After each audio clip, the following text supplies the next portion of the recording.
What's up, it is, ladies and gentlemen. Welcome back to the Didn't Ask podcast. As always, I'm your host Djimon, and today I will be diving back into the world of Reddit to see what the people asked Reddit and didn't ask me. How's everybody's week been? I've had a busy weekend. It was SummerSlam weekend, which meant SummerSlam and NXT, and man, some fun moments, some not so fun moments, but overall it was a pretty fun event, a pretty fun weekend with that.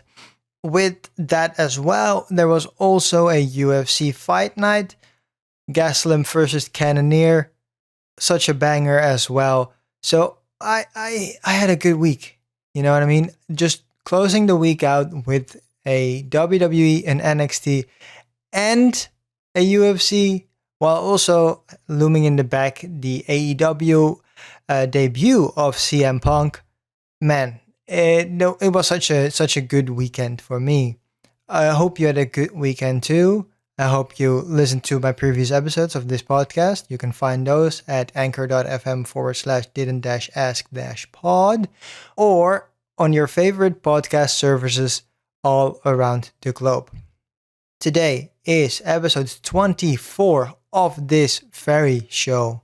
So there are 23 other episodes for you to listen to.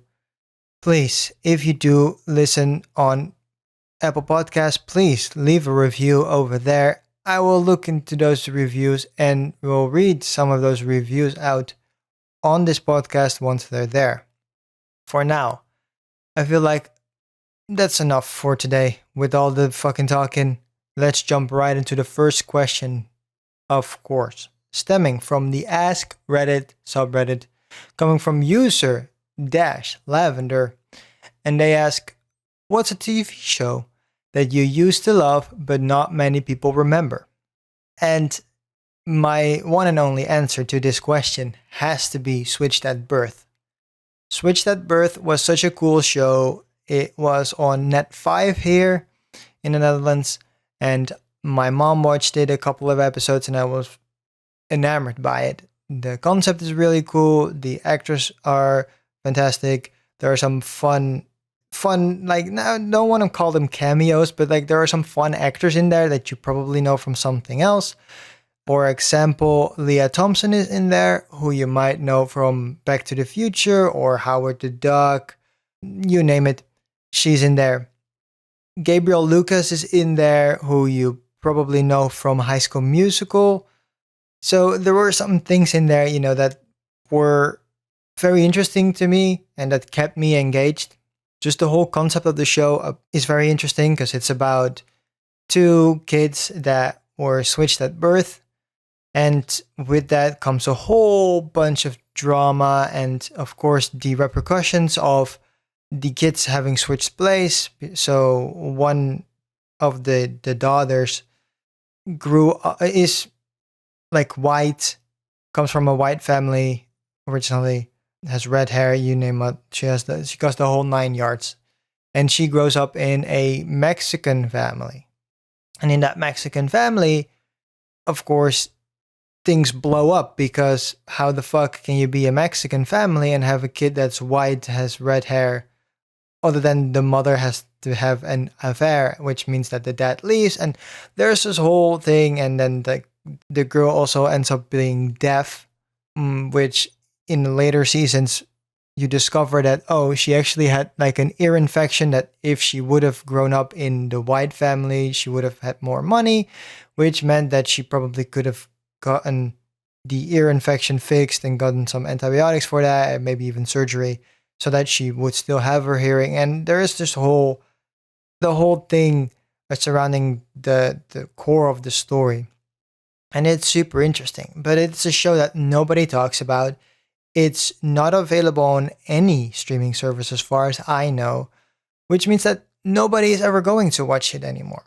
And it being a Disney show, it's an ABC show as far as I know. So I was just like, well, when Disney Plus is coming out, maybe it will be on there, but sadly, so far it hasn't. Which is such a weird thing for me, because it's just like, why isn't it on there? You have Disney Plus, and here we have Disney Plus Star, which is also very cool and very interesting. But yeah, so far I have not seen Switched at Birth on there, and I would like to go back to that show because it's such a fun and interesting show to go back to and relive that. And while we're speaking of Switched at Birth, one of the lead actors, Katie Leclerc, she was in Amsterdam, and I was losing my goddamn mind because she was in Amsterdam right now. Like I think she left yesterday maybe, but she was here for a couple of days, and I was enamored by that. It was so cool to me that she was here. I would have loved to have met her, but maybe in the future, who knows?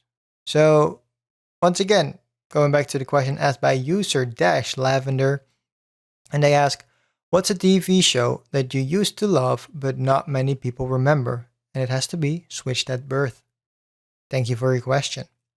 Moving on to the second question of today. Coming from the user The Bosom of the Pacific. Aliens invade Earth tomorrow. They ask to meet with one rep for mankind. Who are we sending? This is a very simple question. At least it's an interesting question, but has a very simple answer because there's only one person that we can send to the aliens to be like, hey, this is the rep of us, and let us be in a good light, and it has to be The Rock.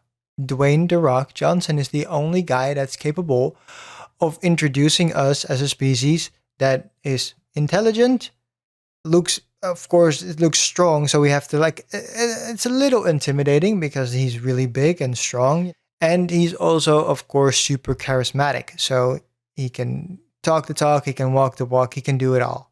He can go the whole 9 yards and be totally fine. And I feel like most people like Dwayne The Rock Johnson, so why not make him the perfect representative of Earth, representing us towards the aliens?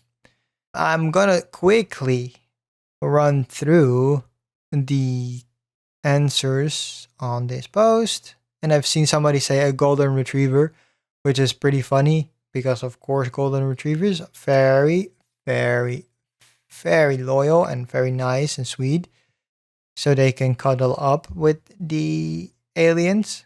That would be an interesting one. And somebody here, nerdy_Latino, says, send a politician. I'd rather not risk somebody important. And that's a funny one too, because yeah, of course, you never know what is going to happen with the aliens. But in this scenario, in my head, it's just going to be like a introduction. There's not going to be any violence.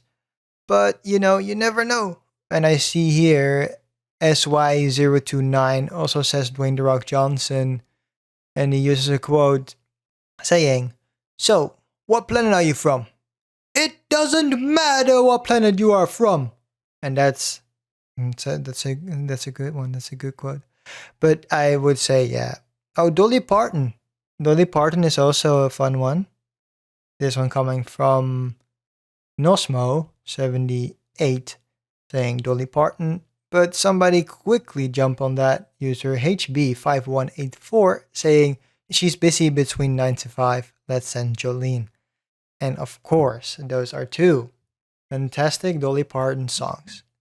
So going back to the question asked by the Bosom of the Pacific, aliens invade Earth tomorrow. They ask to meet with one rep for mankind. Who are we sending? And the answer must be The Rock. Because he is charismatic, he's a little intimidating, he's very much a good-looking man, and he's pretty intelligent, so I would say, yeah, send The Rock, and everything will be fine. Thank you for your question. Moving to the third question of today, and this one was asked by PissGF. Great, fantastic. What's the most elaborate scam you fell for? And it's not necessarily the most elaborate scam I fell for because I feel myself like a pretty smart person and I don't really get scammed often, I think. But I got scammed once a couple of years ago. I went on holiday to the United States and I really wanted to have like a GoPro or like a, action cam type thing for me to take with me so I could film the travel and make a fun little compilation out of that.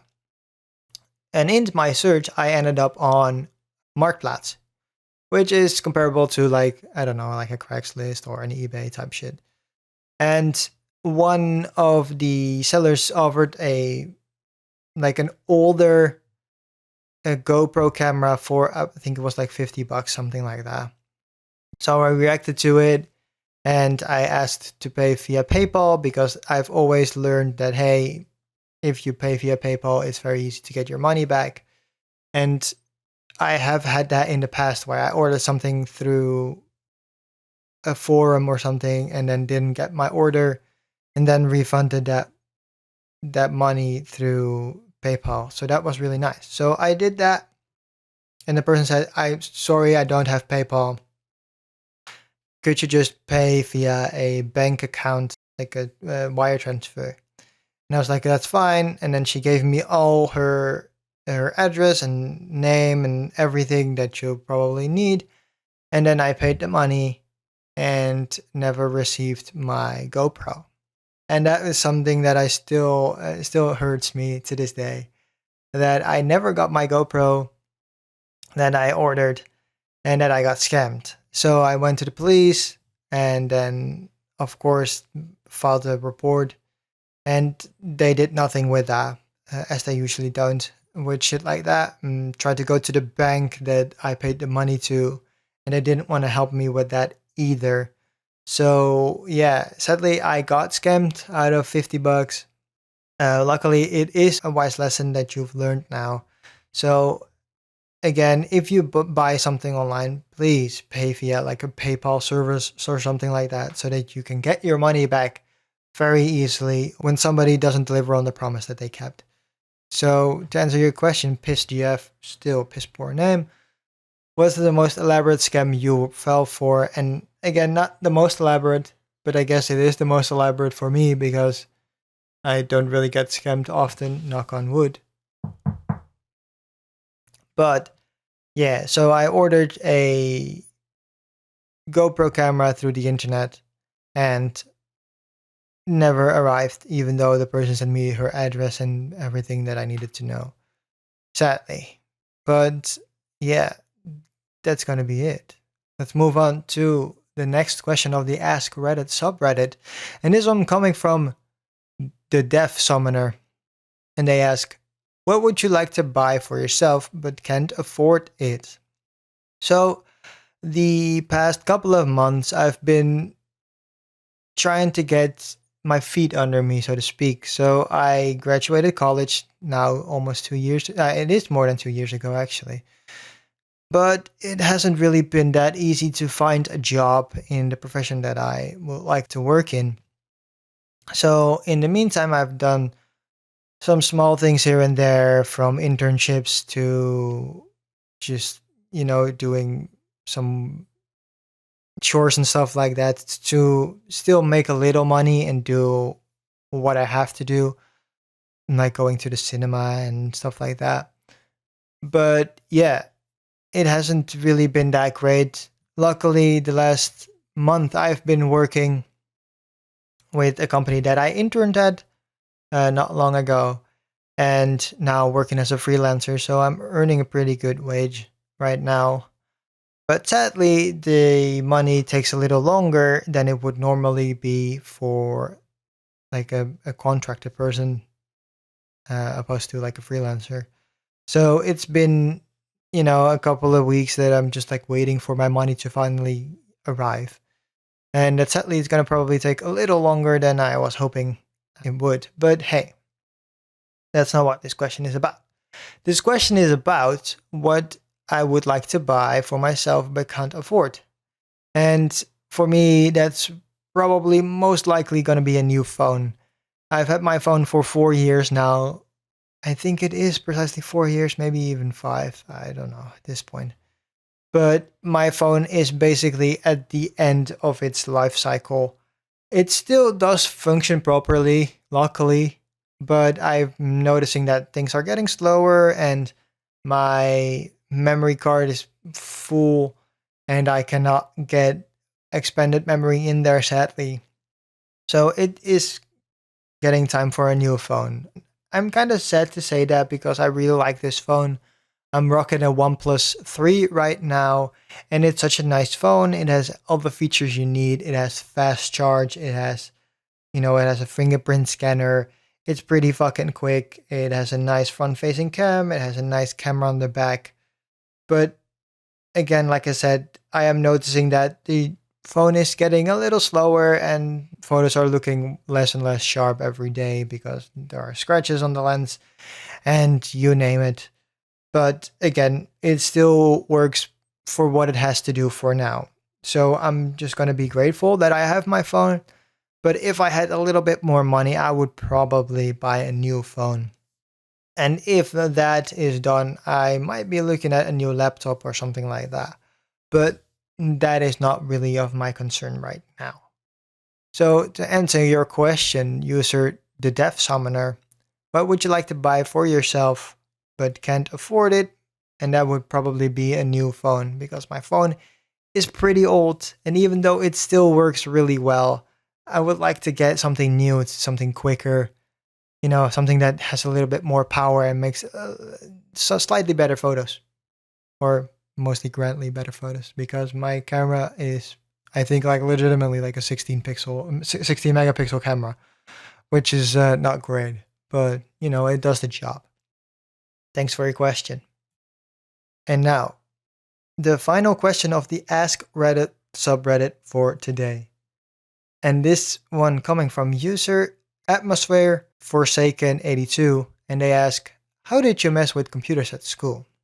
This is a funny question I would like to answer because I choose to get computer studies in high school, and I really like that. I, for one, did it because that way I didn't have to do an extra exam or whatever you want to call it, like finals. I didn't have to do that because the computer science does a test beforehand and does like a final project before you go into your finals week, basically.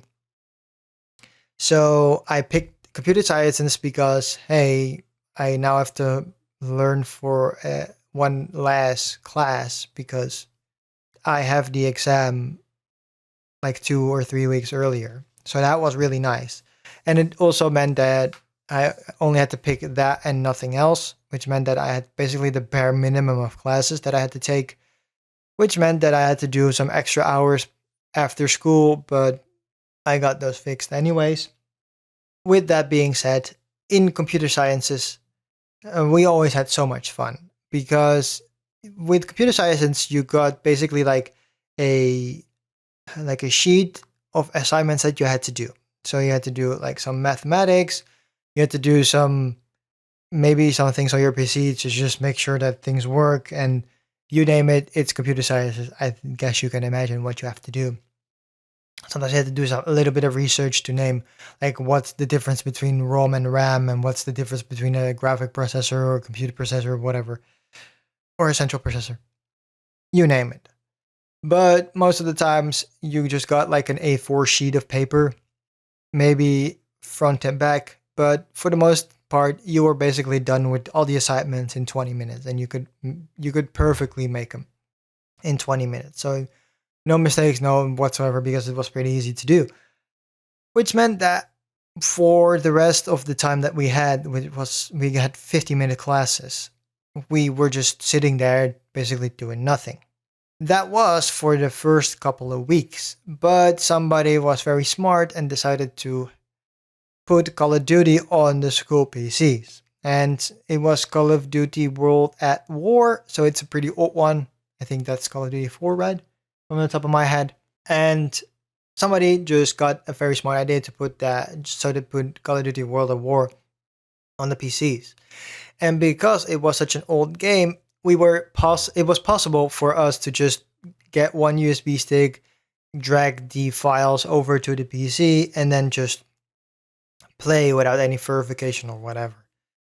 So what we did is that we installed Call of Duty basically every PC that was in that classroom, and then started just playing matches with all of us together. So we were just playing with like 20 people after we were done. And the teacher was just very chill because he was just like, "Well, I cannot say much because all of you have done your assignments that I've given you for this week, and now you're just playing games." So we were just playing Call of Duty and just playing like basically half an hour of Call of Duty every week with 20 of us, guys and gals, in that classroom. And it was so much fun to just sit back and just blast classmates on Call of Duty and just run around shooting each other. And then sometimes the teacher would get kind of mad because, of course, we're not supposed to do that. But in the grand scheme of things, I think he kind of enjoyed it. And we were there and we had fun during that class. And like I said, we would do the assignments. So I think he didn't really have a leg to stand on. Going back to the question asked by a user, Atmosphere Forsaken 82, how did you mess with school computers? And the answer for me would be during the computer science class. Somebody brought a USB stick with Call of Duty World at War to school. We plugged it into basically every PC that was in the classroom and then dragged all the files over to the computer so we could play Call of Duty against each other in the classroom because, of course, we're all on the same network. So we would just do a giant LAN party and it was absolutely fantastic. Thank you for your question. And now it's time for the main event of the evening. Coming from user legitimate underscore scar underscore 8747. By the way of Reddit subreddit, am I the asshole? And they ask, am I the asshole for not wanting my fiance's grandmother, 98 female, at our wedding? My fiance, 30 male, and I, 28 female, are getting married next month. Everything is going great, but we've been having a serious argument about having his grandmother at our wedding. We've agreed to not have kids at our wedding as we want the reception to be a huge party for your adult friends and family with dancing, loud music, and an open bar. However, for precisely the same reason that we don't want kids there, I don't want his elderly grandmother at our wedding either. I said she could come to the ceremony, but not the reception. It will be extremely loud, and I want it to be a party atmosphere, and she will be extremely out of place. For context, none of my grandparents are still alive, and he still has his last living grandmother. This has caused a huge fight. Since she said she has always dreamed about being at her grandson's wedding, he is her oldest grandchild, and she probably won't make it to the next family wedding. Which is why I said that she is more than welcome at the ceremony, but she will be too out of place at the reception. She and he both insist that she will be fine and want to go to the party. But I just know inevitably leads to us dealing with her and taking care of her, and I just want to get drunk and let loose with my friends. She's now really upset and won't talk to me. And my fiance is also angry. I think I am within my right to make this request. I'm the bride after all. Am I the asshole? And I want to say legitimate underscore scar underscore 8747. You are a bit of the asshole. And maybe asshole is not the best word, but you are clearly a bridezilla, especially with your last sentence saying, I think I am within my right to make this request. I am the bride after all. It makes you seem like a real bridezilla. Because what you're saying is that you want to have the biggest party of your fucking wedding, whatever. Open bar, dancing, loud music. All fine. And you don't want the grandmother to be there. But the grandmother herself said, hey, I want to be there. That should be enough. If you go, hey, there's going to be loud music, there's going to be an open bar, a lot of drunk people, we just don't want you to feel out of place. And she says, hey, I'm a grown woman, I'm fine, I want to be there. And then you can make the request for her not to be there, but I feel like you're making a request for no fucking reason whatsoever. Because once again, she said that she wants to be there. And if she wants to be there, after you made like the disclaimer saying like, hey, this is going to be a really loud wedding. There's going to be a lot of drunk people. And we just don't want you to feel out of place. We don't really want you we don't want you to take care of you or whatever. And she still wants to go, then that's on her. You can just invite her. And once again, this is your fiance's last living grandparent, as far as I can understand. That means that this is also a very important moment for him. So I get that the weddings are about basically making compromises between what is what your requests are and what their requests are. But I think that your request for her not to be there invalidates their request for her to be there. Because once again, you have made the disclaimer saying, hey, this is going to be loud, this is going to be wild, this is going to be a lot of drunk people. And she still wants to go because it's her grandson who is getting married. And this is probably the only person that she will be able to be at the wedding, because she is almost 100 years old. So just let her be there. And this also means that, from what I understand, is that that the grandmother has other grandchildren.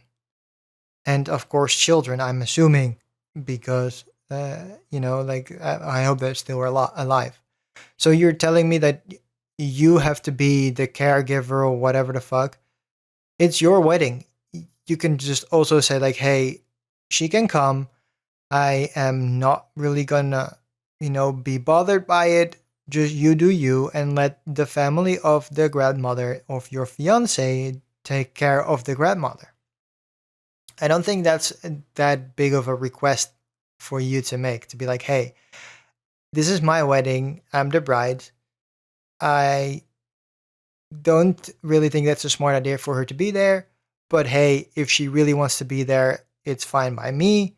But I do want to say that, hey, I'm going to enjoy the moment because I'm hopefully going to get married once. And, I'm just going to live it up. So if you want to take care of her, please do. And once again, if the grandmother herself said, hey, I'm going to be fine, please just invite the woman to the wedding because she just wants to be there. So I hope that answers your question, legitimate_scar_8747. Am I the asshole for not wanting my fiance's grandmother, female 98, at our wedding? And the answer is yes, you're the asshole and you're clearly a bridezilla. Thanks for your question. And that has been it for this week's episode of the Didn't Ask podcast. I hope you had a good time. If you did, please leave a rating on Apple Podcast. And once again, if you leave a rating on Apple Podcast, I will read that rating in the next episode after I read it. And I will be back next week. And in the meantime, you can listen to the older episodes of this podcast through anchor.fm/didn't-ask-pod or your favorite podcast service around the globe. If you go to anchor.fm/didn't-ask-pod, you can find that link in the show description. You will find a text bubble that says ask a question, and that gives you the ability to personally record a voice message to me with you asking the question. I will then be able to listen to that voice recording and play that on the show so I can answer your question properly.